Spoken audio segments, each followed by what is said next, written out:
Hello guys, कैसे हैं आप लोग। पूरा देश कोरोना के संकट से जूझ रहा है और हम लोग लगे हुए हैं आयुर्वेदा वर्सेस एलोपैथी करने में। आप कमेंट सेक्शन में जाकर इतना लड़ रहे हो कि आयुर्वेदा बेस्ट है या एलोपैथी बेस्ट है। एमबीबीएस वाले बोल रहे हैं तुम झोला छाप डॉक्टर, क्योंकि तुम इतना रैंक नहीं ला पाए जितना कि सिलेक्शन हो जाए। वहीं पे अगर देखा जाए बीएमएस वाले बोल रहे हैं अगर हम झोला छाप है तो उस हिसाब से तुम लात घूसा छाप हो, क्योंकि कोई भी आता है और तुम्हें मारकर चला जाता है। देखो, ये सब बहुत गलत है। जोश जोश में आके तुम लोग कुछ भी बोल देते हो, लेकिन पूरी दुनिया जानती है कि सबका अपना इंपॉर्टेंस है। जहां आयुर्वेद का लिमिटेशन है वहां से एलोपैथी शुरू होती है, और जहां एलोपैथी काम नहीं करता वहां आयुर्वेद काम करता है। आप पहले तो ये एक रिपोर्ट देखिए, फिर मैं आपको प्रूफ के साथ बताऊंगा हर एक चीज क्या सच है और क्या गलत है। हमने आयुर्वेद और एलोपैथी दोनों जैसे कोई दुश्मन हो इस प्रकार का माहौल बना दिया है। हमारी पूरी टर्मिनोलॉजी ऐसी है। ये टर्मिनोलॉजी बदलनी होगी। सुना आपने, आयुर्वेद और एलोपैथ को लेकर प्रधानमंत्री मोदी ने ये बात साल 2014 में कही थी। आज उसकी एक झलक फिर दिखाई पड़ रही है। टीवी हो या अखबार, हर जगह आयुर्वेद और एलोपैथ की लड़ाई दिखाई जा रही है। अभी बात अब की करो ना। अब जो हम इस काम के लिए बैठे हैं कि हम मिलकर के अच्छा क्या कर सकते हैं, मॉडर्न मेडिकल साइंस में क्या अच्छा है, आयुर्वेद में क्या अच्छा है, इसकी बात तो करो। कोरोनिल साहब को क्यों आपत्ति है? डॉक्टर साहब को बोलने दीजिए, वो भी बोलिए डॉक्टर, मैं आपसे जवाब लूंगी। रामदेव जी, मैं आपसे लूंगी स्वामी जी, प्लीज।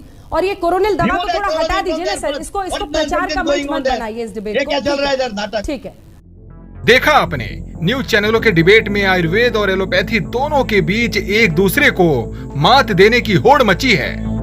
दोनों में कौन सही है और कौन गलत, इसे लेकर देश की जनता भी कंफ्यूज है। लेकिन हमारे प्रधानमंत्री मोदी जी ने 9 नवंबर 2014 को छठी विश्व आयुर्वेद कांग्रेस के समापन समारोह में आयुर्वेद और एलोपैथी को लेकर जो बातें कही थी, उसे सुनकर आपके सारे भ्रम दूर हो जाएंगे।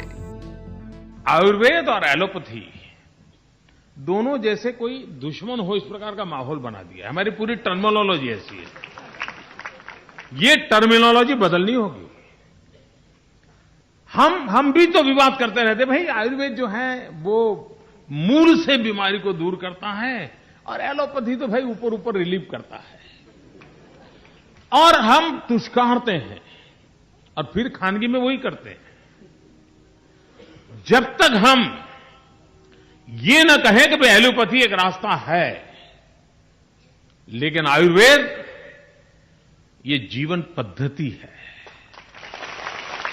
ये वे ऑफ लाइफ है। हमारा पूरा फोकस आयुर्वेद को एम्फेसिस बदलना होगा। हम एलोपैथी के साथ संघर्ष का चेहरा लेकर के चलेंगे तो उस लड़ाई से हमें फायदा नहीं है।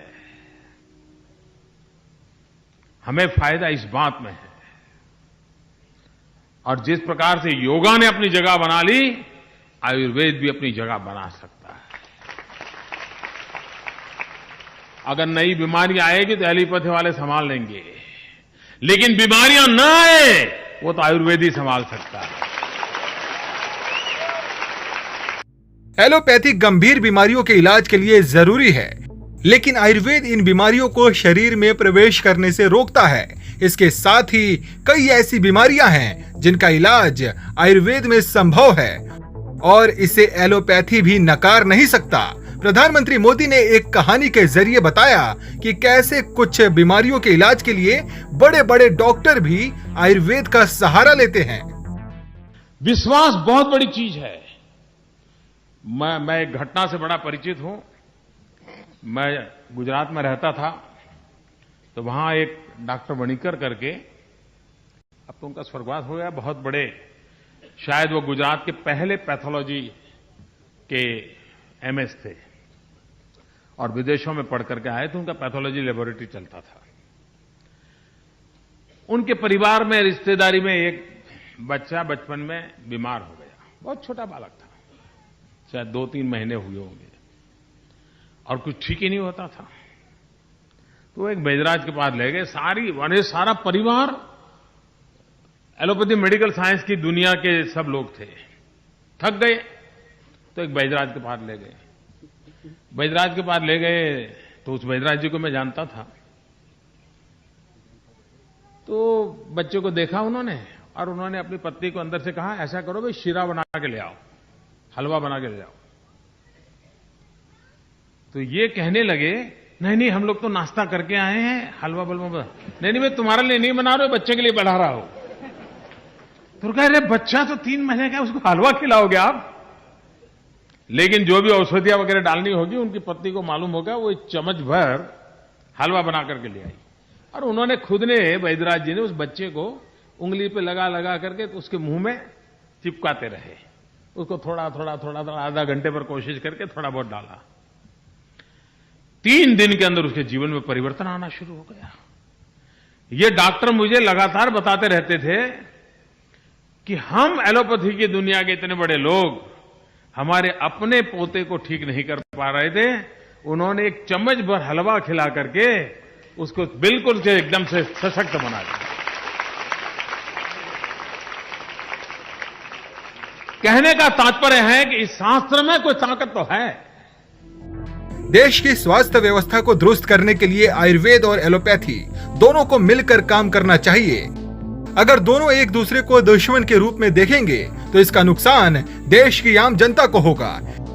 ऐसे में राष्ट्र हित में जरूरी है कि आयुर्वेद और एलोपैथी दोनों ही शोध कर लोगों को स्वस्थ जीवन प्रदान करने की दिशा में अपना योगदान दें। न्यूज चैनलों को भी टीआरपी के लिए ऐसे विषयों पर बहस करने से बाज आना चाहिए। देखिए यहाँ पे क्या लिखते हैं, Bharat is not India. Seriously, when I was in class 11 I travel a lot because of my coaching, and because of this I have to spend almost 8 to 9 hours in AC, and due to this I suffer from lung disease. From 6 months no allopathy medicine worked, it just controlled situation but didn't cure me, and then I started with Ayurvedic medicine and my lungs are now much more stronger and completely fell in love with Ayurveda. Is saved my life. Seriously, and now I am in class 12 and I literally want to do BAMS even if I get a chance to get a MBBS college because Ayurveda is my love. ऐसे ही बहुत सारे cases है। मेरे को आज से 3 महीना पहले एक लड़की बोलती है, वो 12th क्लास में थी और उसे पीसीओडी हो गया था। तो एलोपैथी से 1 साल से ट्रीटमेंट करवा रही थी तो ठीक नहीं हुआ, और उधर आयुर्वेदा जो है वो 3 महीने में ठीक कर दिया पीसीओडी। तो वो आयुर्वेद की फैन फॉलोइंग हो गई। उसने मेरे को ये सब इंस्टाग्राम पे बताया था। ऐसे ही बहुत सारे लोग हैं जो अपना अपना कहानी बताते हैं। मैं आपको एक लाइफ एग्जाम्पल बताता हूँ। आप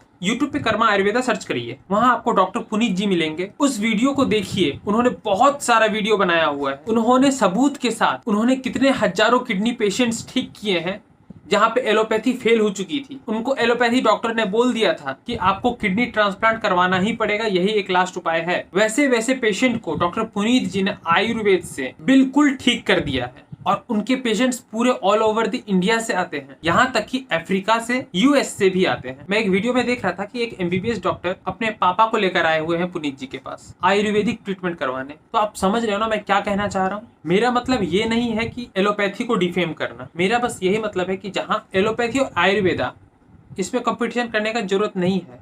ये दोनों आपस में ही कॉम्प्लीमेंट्री है। हमारी दुश्मनी उन लोगों से है जो आयुर्वेद को डिफेम करती है। जो लोग कहते हैं ना आयुर्वेद अनसाइंटिफिक है या सूडो साइंस है, और वो आयुर्वेद को हीन भावना से देखते हैं, आयुर्वेदिक डॉक्टर को हीन भावना से देखते हैं, हमारा दुश्मनी उन लोगों से है। और आईएमए के मेंबर्स में से कुछ ऐसे लोग हैं जो ऐसी भावनाएं रखते हैं। आयुर्वेदिक डॉक्टर्स का या आयुर्वेद का कभी भी उद्धार हो रहा होगा, उनसे ये सहा नहीं जाता। और रही बात बाबा रामदेव ने जो कहा है डॉक्टर के खिलाफ, हमारी पूरी टीम और हमारा चैनल सपोर्ट नहीं करता और इस बात का हमेशा खंडन करेगा जो डॉक्टर के खिलाफ कहा है। और मैंने सुना जहां तक है कि वो माफी भी मांग लिए हैं। बात को बढ़ाने से कोई फायदा नहीं। बाबा रामदेव ने एलोपैथी डॉक्टर के खिलाफ इतना गुस्सा क्यों भरा हुआ है, इतना एलोपैथी के बारे में क्यों बोल रहे हैं? चलिए मैं आपको एक एग्जाम्पल देकर समझाता हूँ। तो बात है 2015 की, जिस समय में डेंगू फैला हुआ था। हॉस्पिटलों में बेड अवेलेबल नहीं था डेंगू पेशेंट को ट्रीट करने के लिए। तो बाबा रामदेव ने बोला पपीता का पत्ता और गिलोय का काढ़ा बनाकर पीने के लिए, इससे प्लेटलेट काउंट बढ़ता है। वहाँ एम्स के डॉक्टर विरोध कर रहे हैं, बोलते बाबा रामदेव बिना साइंटिफिक प्रूफ का बात कर रहे हैं, ये कोई यूजफुल तरीका थोड़ी ना है, कोई प्रूफ है तो बताओ। और हालत ये हुई है कि आज के डेट में कैरी का पपाया नाम से टैबलेट बिक रहा है, खुद मैंने अपनी आंखों से देखा है कि MBBS doctor Carica papaya dengue patient में लिखती है या लिखते हैं, और इससे बहुत बड़ी बड़ी फार्मा कंपनी भी बनाती है। तो रही बात प्रूफ की, तो मैं आपको बता दूं, जब इस पे क्लिनिकल ट्रायल हुआ, कैरिका पपाया क्या सच में प्लेटलेट काउंट बढ़ाती है? देखिए ये वाला रिसर्च पेपर, ये रिसर्च पेपर है नेशनल लाइब्रेरी ऑफ मेडिसिन का, और इस रिसर्च के पूरे कंक्लूजन पे जाके देखें तो यहाँ पे साफ साफ लिखा हुआ है, it is concluded that Carica papaya leaf extract increases the platelet count in dengue fever without any side effects and prevents the complication of thrombocytopenia, so it can be used in dengue fever with thrombocytopenia patients। समझे?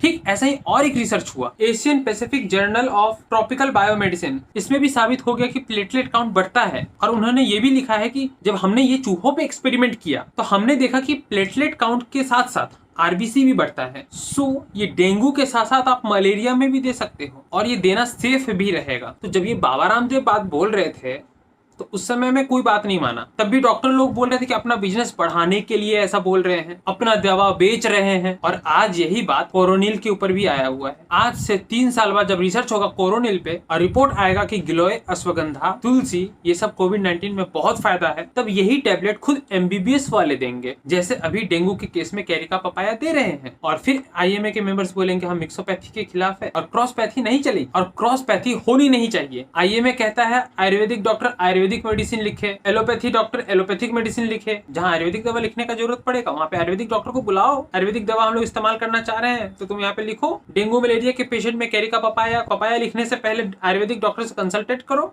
नहीं, उस समय में MBBS doctor ही काफी है। यही चीज जब बीएमएस डॉक्टर लिखे तो मिक्सोपैथी। ऐसे ही मैं आपको हजारों एग्जांपल दे सकता हूँ इस वीडियो में, जहां एमबीबीएस डॉक्टर आयुर्वेदिक दवाई लिखते हैं। गायनी डॉक्टर से लेके नेफ्रोलॉजिस्ट, एंडोक्राइनोलॉजिस्ट से लेके पेडियाट्रिक डॉक्टर्स, और हमें ज्ञान देता है कि मिक्सोपैथी ना करे। मैं आपको एक लेटेस्ट एग्जांपल देता हूँ। ये देखिए, ये डॉक्टर एमडी मेडिसिन है, कंसल्टेंट फिजिशियन, डायबिटोलॉजिस्ट, कार्डियोलॉजिस्ट। इन्होंने टैब फेबीफ्लू से लेके टैब हाइड्रोक्सीक्लोरोक्विन तक लिखा है। ये क्या कोरोनिल भी लिखा हुआ है, टैबलेट स्वासारी वटी, टैबलेट कांत अमृता वटी। ये सब क्या चल रहा है ये में? जब तुम ही लोग ये सारा चीज लिख रहे हो तो हम लोग क्या करें? जॉब छोड़ दें? तुम लोग चाहते हो कि हम लोग एलोपैथी ना लिखें, लेकिन तुम लोग वही हॉस्पिटल में मिक्सोपैथी कर रहे हो। देखो सिंपल सा कहना है, अगर हॉस्पिटल में तुम लोगों को आयुर्वेदिक दवा चलाना है तो आयुर्वेदिक डॉक्टर को भी जॉब दो। सरकार अगर मेरी वीडियो देख रही है, अब जो प्रोटोकॉल बना रहे हैं तो उस हिसाब से आयुर्वेदिक डॉक्टर को भी अपॉइंट करिए ना। आप एक ऐसा कानून ले आइए जहाँ allopathy doctor Ayurvedic medicine prescribe करता है या आयुर्वेदिक डॉक्टर एलोपैथी प्रेस्क्राइब करता है